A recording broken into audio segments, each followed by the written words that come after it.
Well, we have been at camp for a bit.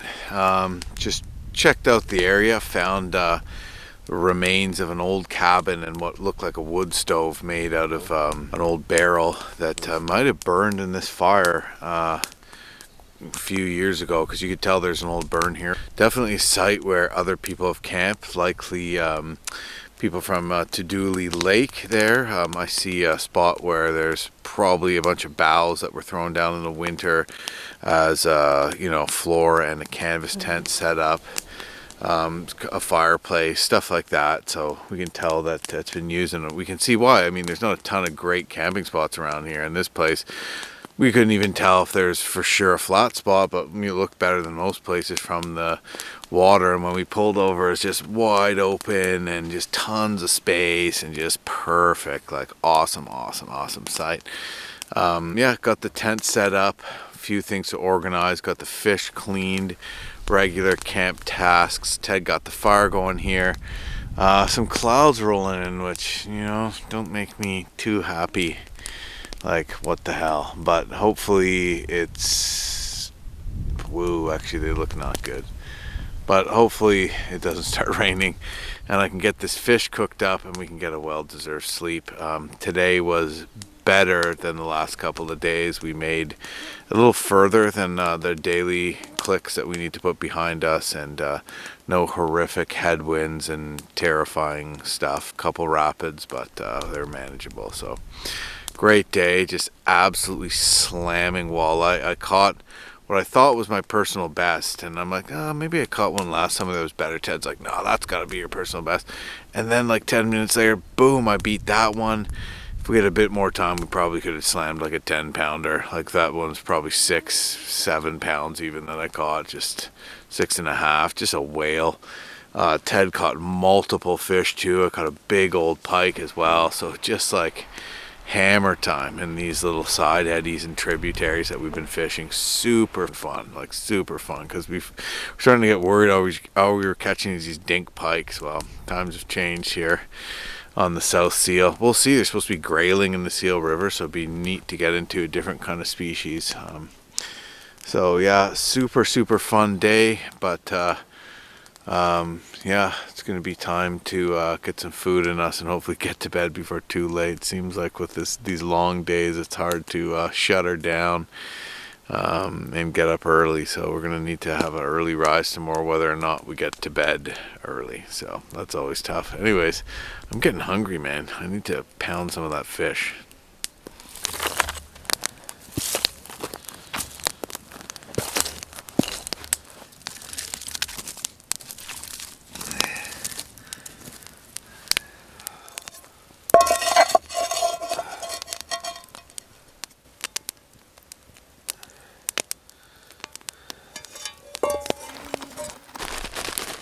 Put the fillets in here, and you can use other stuff. You can use flour with your own seasoning, whatever. I like to use fish grist because somehow I can never make it the same as good. Helped a little, but then I'm like worried I'm gonna die because I've taken so much in the day,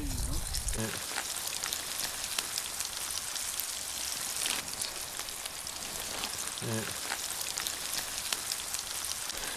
Yeah.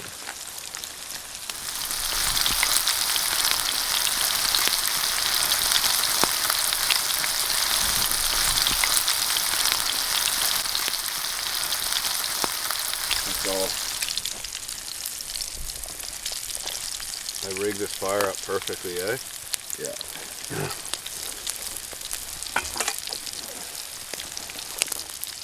Sometimes it's like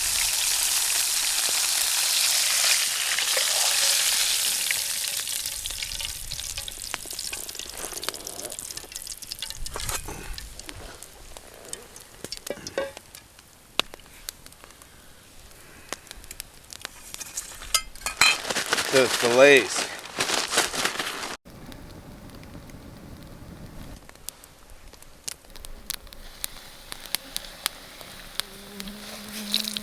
Ooh, look at the size of that fillet. Yeah, I probably should have been cut in half. That one, it's huge. Color the fish Chris puts on it. Yeah. I guess that's a Cajun, eh? The Cajun's got a little orangey color for sure. What's that? We got the little Frank's Red Hot Buffalo here with the fish. Frank's Buffalo Red Hot is just deadly. Oh my god. The best one yet. Really? I don't know, man. It's getting better and better.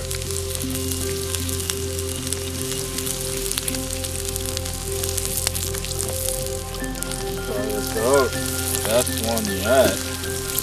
Oh, we should have used some Frank's yesterday. Oh, look at that. That's just fluffy. Mmm.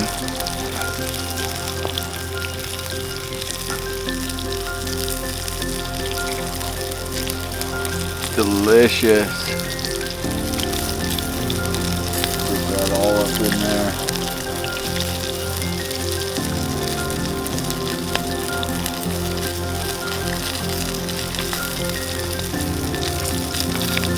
Mmm.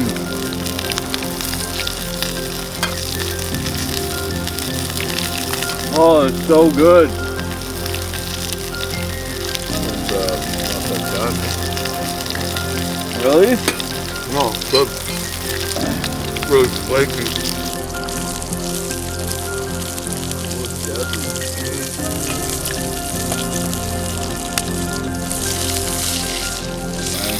No, it's done.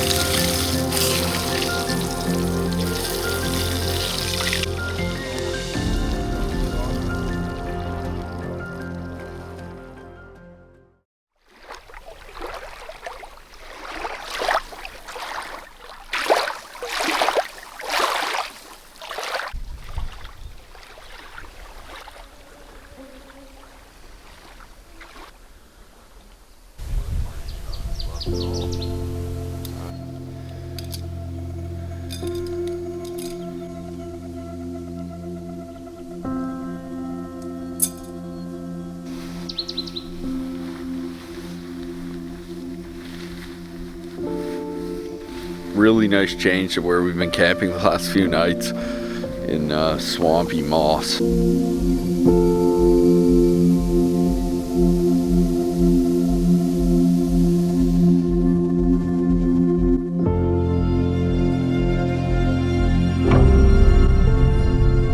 We are going to just do the morning routines, coffee, breakfast, and pack up and get on our way. We've got the second largest lake of the trip to contend with today. This is just a section of it, so fingers crossed the wind is good. The wind has started to pick up here. Really, that's what it comes down to. Is the wind okay for safe passage? I used a half a can of bug spray yesterday. We're running out of bug spray. The bugs are bad. We notice when they're really bad, we go through one of these 30% DEET, one of the smaller bottles, in 2 days. Which sounds crazy, but it's really not when they're just like horrific. Come on, Thermacell, start selling. Start thermaing. Does a Thermacell, what's the verb? Is it therma?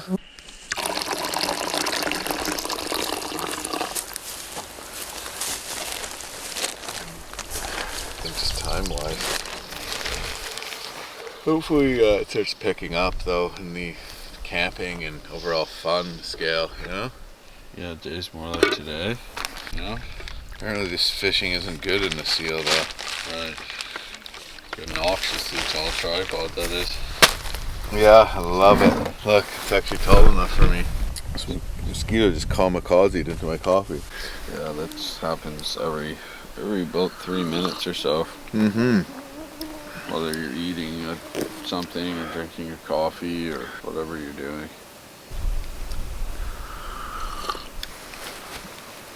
This has been a nice addition to the war against the bugs. We're running out of bug spray. And, we were running out of bug spray. Bugs are just getting worse because now the black flies are out, like full rip. Yeah. And if we run out of bug spray, I'm gonna have to get my bug jacket out. Mm-hmm. It's just simple as that. Yeah. In fact, even with the bug spray at this campsite, I feel like it was Very borderline, needing the Thermacell, the bug spray, and the bug jacket. Right, basically. right. Yeah, but it's just like falling apart. Well, I broke my sunglasses, aka my sunnies. I cheaped out. I had these, I'm like, oh, I'll just be careful. I knew they were brittle and cheap. And I saw some ones that were, you know, not super expensive, but were like 50 bucks, and but said they were really strong frame, and I was just like, I just didn't want to spend the money.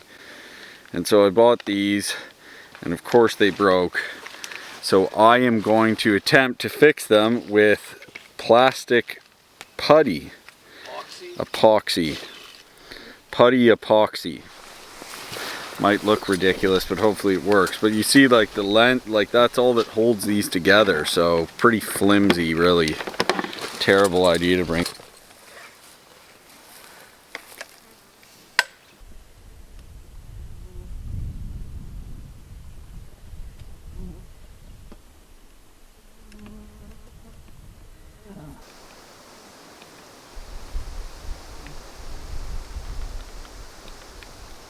Ted's just fixing his sunglasses with epoxy putty.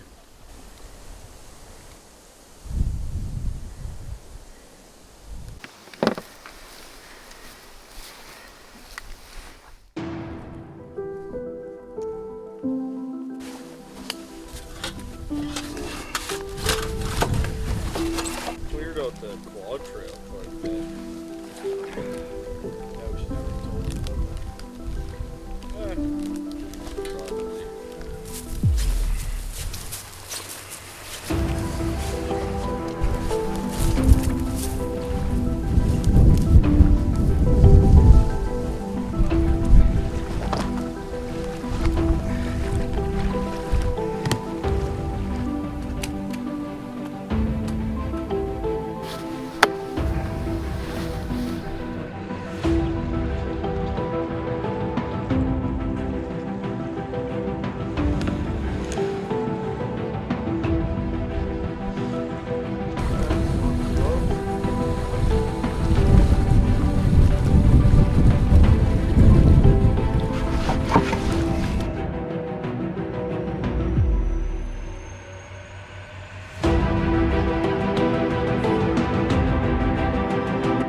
So I got my sunglasses on, working repaired with epoxy putty.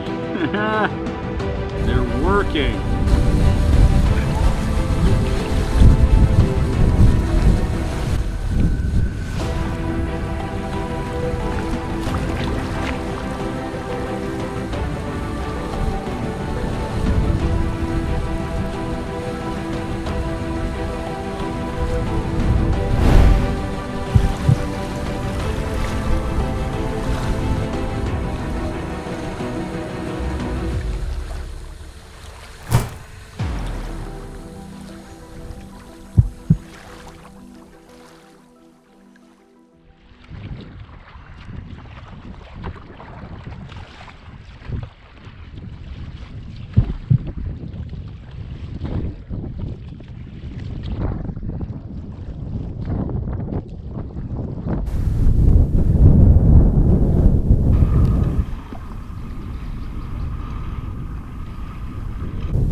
Whitecaps out there, like in the big part. We are about to start entering Tadule Lake, and regretfully the wind has really picked up. Some low rain-filled clouds have come in, low pressure, and with them they're bringing some wind. But also just going out into a big lake, you're just much more exposed, and so a small wind becomes a sketchy wind out there. So that's a bit of what's happening to us here.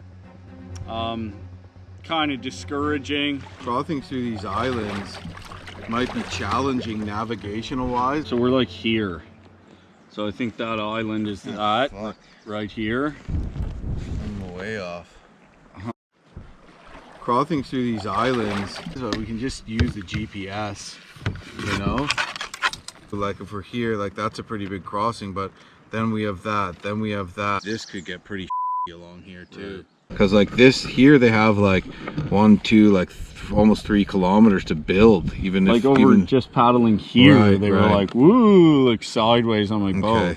But we're still safer. So maybe we just take the safest route here. This could be sketchy. If the wind is coming here, these might be blocking it through. These might be blocking, like, yeah, we might be able to cross here as opposed to here.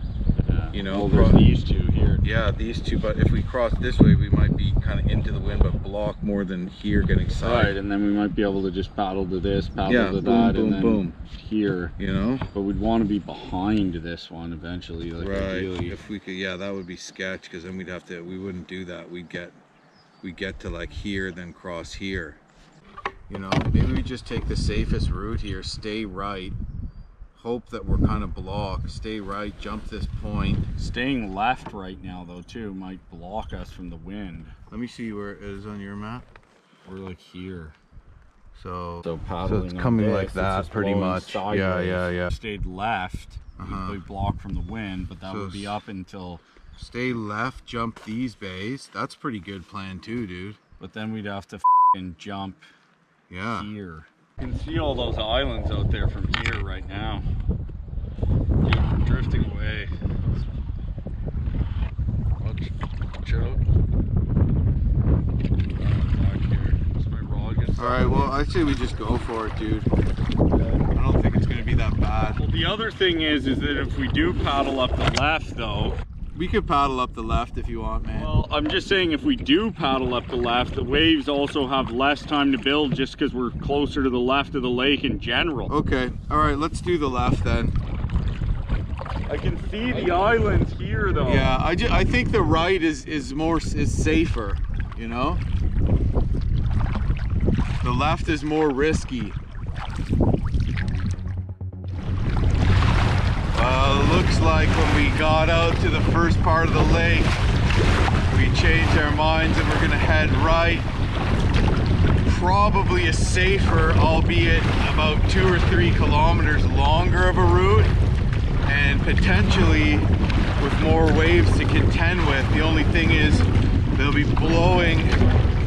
If we dump, they'll blow our canoe into shore and we can follow the shore more, where if we stay left, we have to jump some islands, and you know, if we dump, our boat will be blowing to the far shore and would be pretty much impossible to retrieve without swimming there.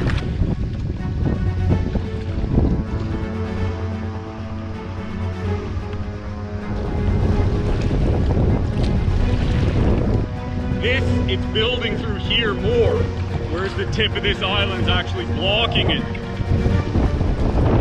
Like that? Right, so it's actually blocking the wind by the island over there more, whereas here where we are now, it's built more. I don't think so. I think it's just down from that. Well, you're gonna paddle straight out that way? Why don't we just paddle straight to the little island here? Straight to this point here, yeah, okay. Bald eagle nest. Just cruised past another bald eagle's nest. A lot of bald eagles here, but couldn't really pull up my camera with the big wave, my good camera, and capture it because of the waves. But anyways, we're done our first crossing. The waves are hopefully not going to get any bigger. They're manageable.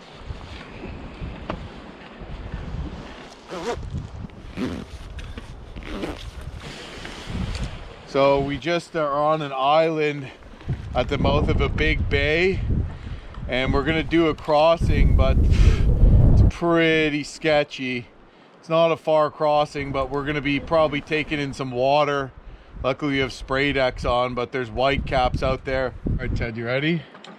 I'm ready. If anything goes south, it's an honor to have surfed on this expedition with you. Tell my wife I love her.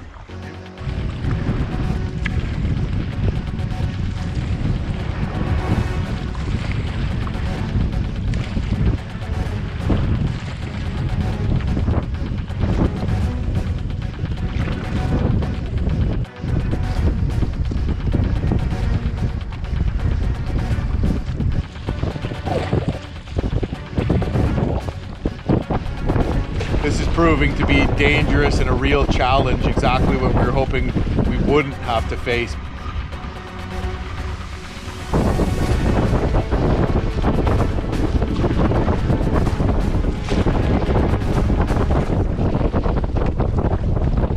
Across here wasn't too bad. I didn't paddle straight across. Paddled on a bit of a 45-degree.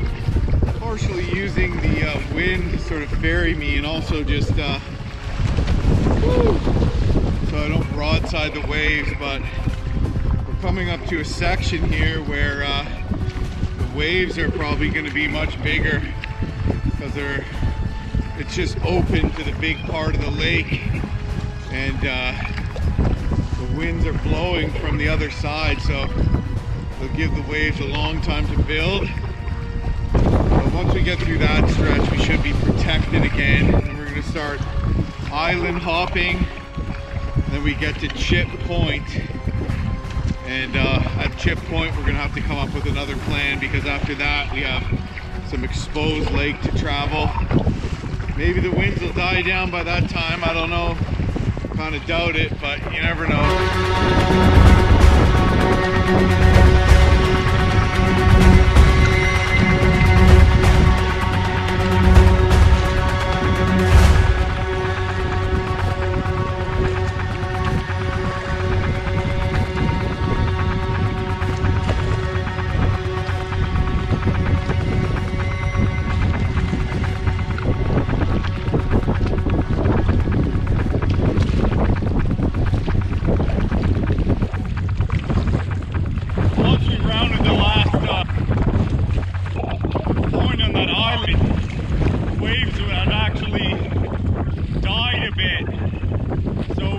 Change our course from hugging the shore to cutting out to one of the mid-lake islands.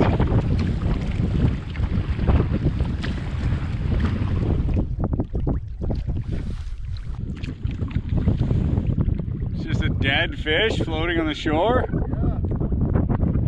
Yeah. Huh. Cool. I guess there's whitefish in here. Oh, I guess there's whitefish in this lake. So I just found this fatty whitefish. Looks like an eagle got it. This fat whitefish just floating on shore here. I pulled it up to confuse Ted. How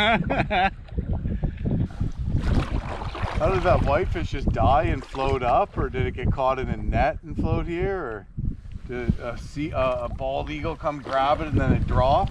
I think maybe it did a bunch of and fucked its brains out and then had a heart attack.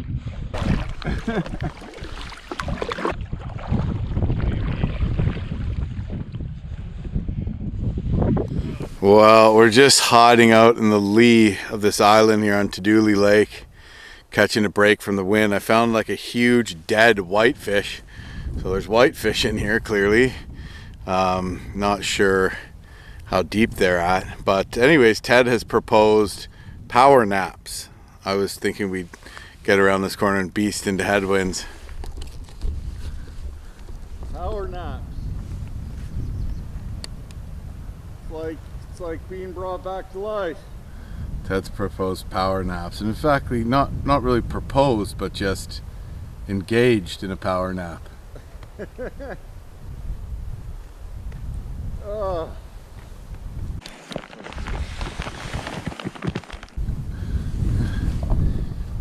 Some ominous looking clouds.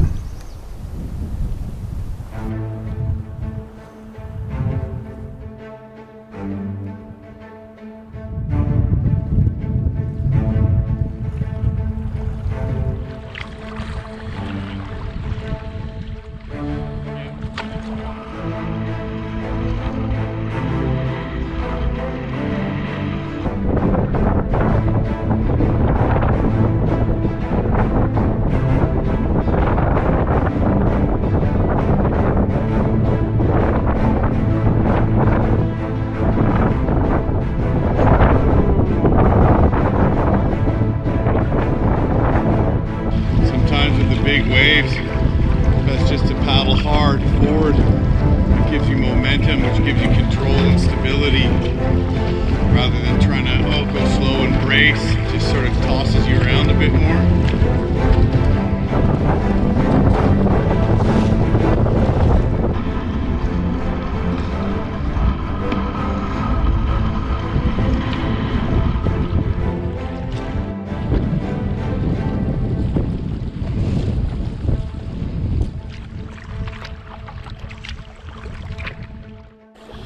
So we've basically been island hopping down the right shore. Waves have kind of died down a bit, and we're sort of in the lee of another island. So as opposed to going down the right or left, we started right, and then we decided to cross out to some islands. So right now we're sort of going to be protected by islands that might block the wind, and it's going to be a longer route than staying on the windward side. But it might even be faster because we won't be battling headwinds and we won't exhaust ourselves. And on top of that, we might actually be able to fish, because when you're in those big whitecaps, it's too dangerous to fish. So yeah, we're doing okay. Bit of a shortcut that worked out, and weather seems to be steady. We're not getting the intense gusts and the consistent strong winds that we have on previous days. So far so good, but we still have the largest portion of Tadule to contend with today, and we're getting closer with every stroke, so we'll see what that portion of the lake has in store for us. But I guess we'll figure it out when we get there, bit by bit.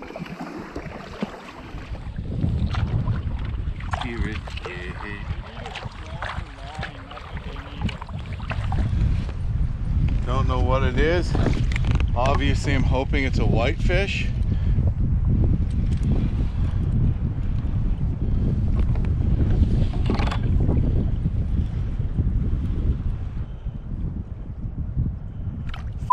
Dink pike.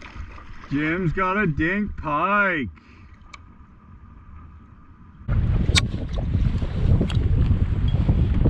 Yeah. Look at the little leech or something on him. There we go.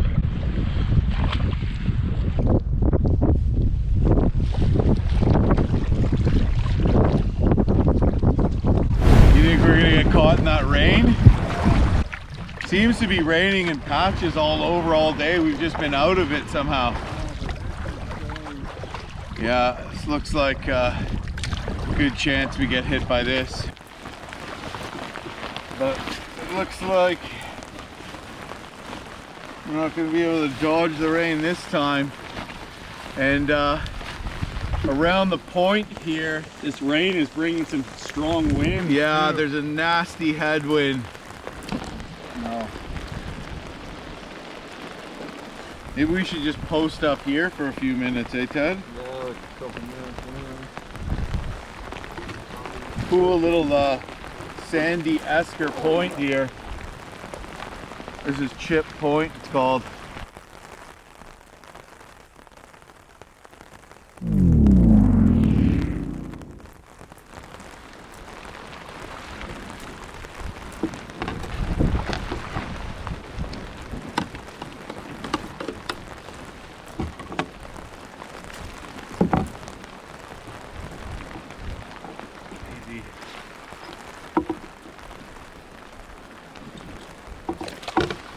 Like a little mangrove in here or something.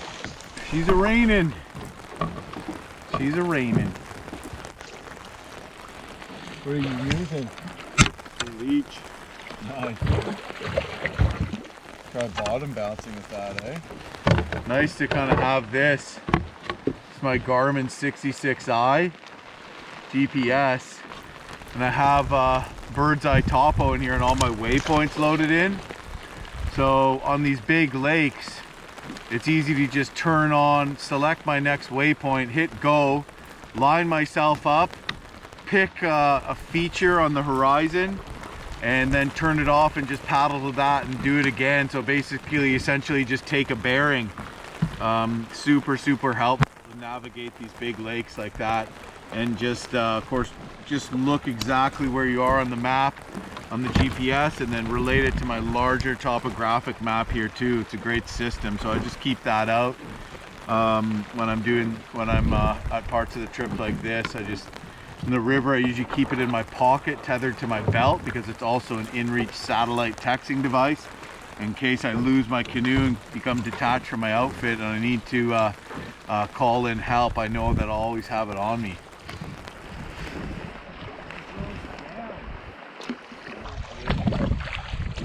Oh, the wind and rain blew through with that big ominous black cloud. It looks like that weather passed the wind anyway, so we're gonna go for it. I'm glad we waited it out there a bit.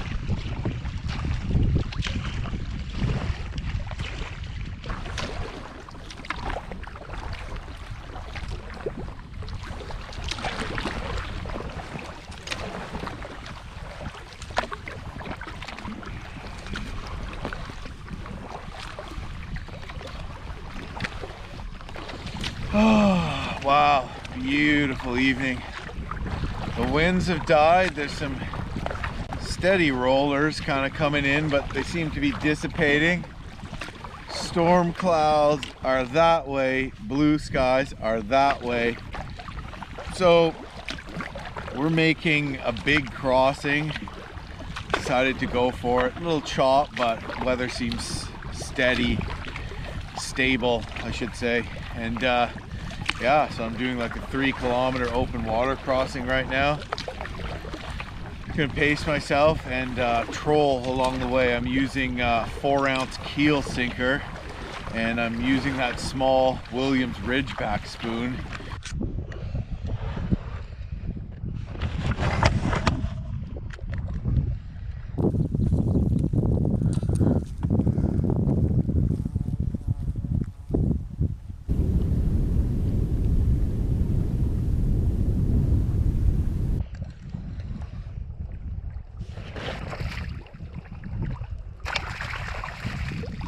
Pig, Waldo! F***ing pig! Wow. Took a while getting it unsnagged from my net because I don't have the rubber net. There it is. Yeah. What a beauty. Beauty walleye.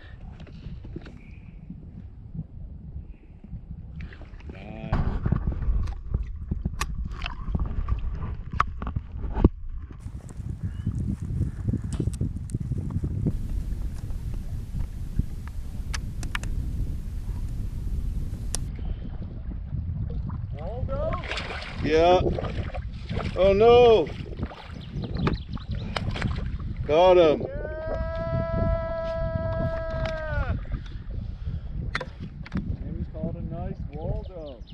Keep. Good. Hey? Nice. Pretty big, eh? Yeah, man. That. Oh. Weather's cleared up. We got a fish for the pan.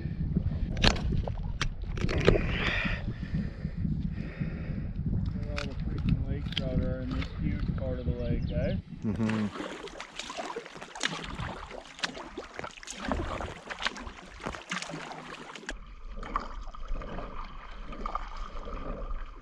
Well, I don't even know if you can see it, but we're headed to boop some land there.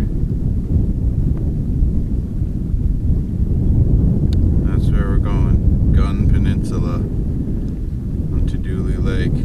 What do you think, Ted? I think we'll be alright, but yeah, that wind is picking up pretty quick, eh? Yeah, it's a tailwind though. Right. For the most part.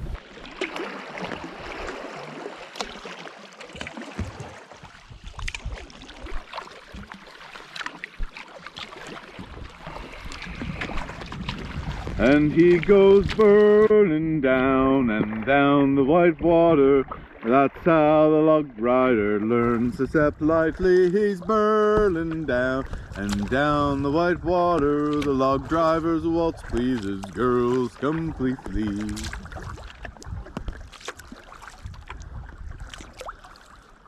It's a good Canadian folk song. I think it's about things being more important than money, because it's sung by a woman whose parents try to get her to dance with the doctors and merchants and lawyers, but she's in love with a log driver because he goes burling down and down the right waters on logs, stepping from log to log, and I guess he's in better shape because of it, which makes him a better dancer. And she ends up marrying him despite the fact that he's not rich, and probably ended up being way happier because of it. So I like that, because life's really not about money. And the older I get, the more I learn that. And it's funny, it's like the more I make, the more I kind of realize that. I mean, money's important, but it's the content of your life, the quality of your life. I could probably make more money doing other things, but this year alone I've adventured to the Yukon, gone bison hunting, snowmobiling into the headwaters of the Wind, and paddling 25 days across northern Manitoba, all for my business. A lot of it I get to bring my family with me.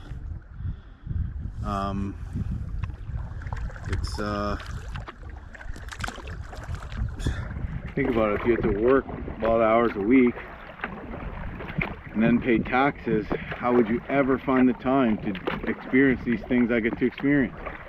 And then if you did have the time, you would have to pay it all out of your after-tax dollars and couldn't write any of it off.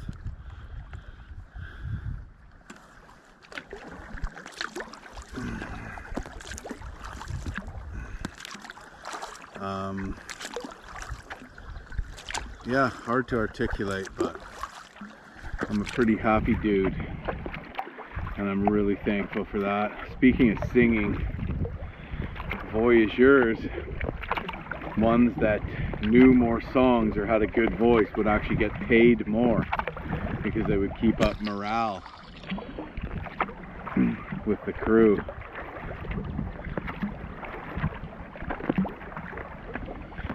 If I was a voyageur, I think I'd sing, Wu-Tang Clan ain't nothing to f with. Wu-Tang Clan ain't nothing to f with. Straight from the motherfucking slums we busted. Wu-Tang Clan ain't nothing to f with.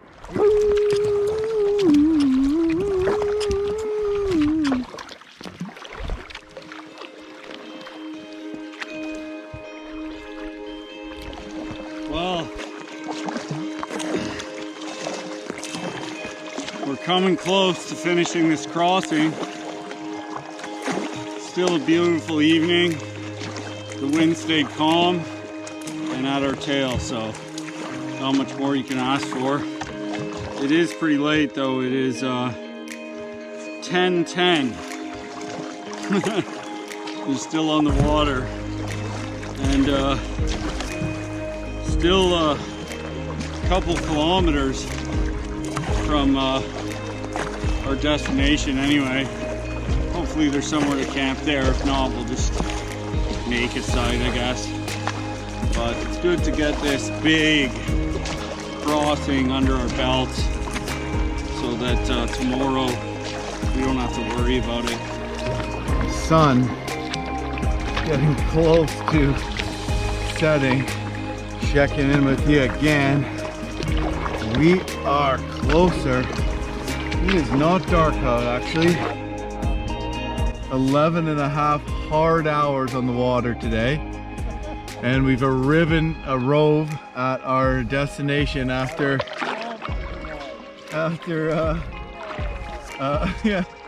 absolutely perilous open water crossing.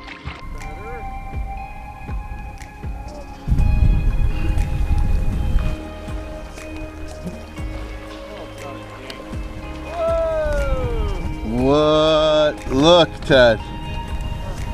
A campsite. Or rocks. Where we don't have to bushwhack. I'll take it. And way over there is where we came from.